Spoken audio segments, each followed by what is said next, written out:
বইটা আসলে আমার বুড়ো বয়সের জন্য লেখা। ব্যাপারটা কেমন আমি একটু বুঝিয়ে বলি। প্রত্যেকটা মানুষের একটা তাড়না থাকে জীবনের, যে সে দেশের মানুষের জন্য বা সমাজের মানুষের জন্য কিছু করবে। আমার ভেতরেও আছে। সেখান থেকে কি করব ভাবতে ভাবতে ভাবলাম বুড়ো বয়সে ডিজিটাল যুগ, নিজেদের কিছু অবদান থাকতে হবে দেশের মানুষের জন্য। সুতরাং ভাবলাম ম্যাসিভ উপকার কিভাবে হয় আমার ছোট্ট প্রয়াস দিয়ে। তখন ভাবলাম আমি যে বিজনেস করি দীর্ঘদিন ধরে, এই ব্যবসাটাই অ্যাট্রাকটিভ একটা ব্যাপার হচ্ছে ইয়ং লাইফ, যারা স্টুডেন্ট তারা বিজনেস করতে চায়।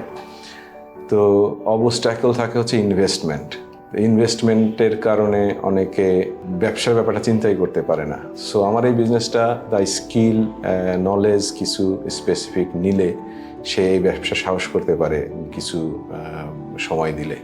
সুতরাং এই বই লেখার কারণ হচ্ছে যেন ম্যাসিভ জনগোষ্ঠী ওয়ার্ল্ডের সাথে কানেক্টেড হতে পারে। $80 বিলিয়ন ইম্পোর্ট এখন যে বাংলাদেশে হয়, এটা থামবে না, এটা আরও গ্রো করবে।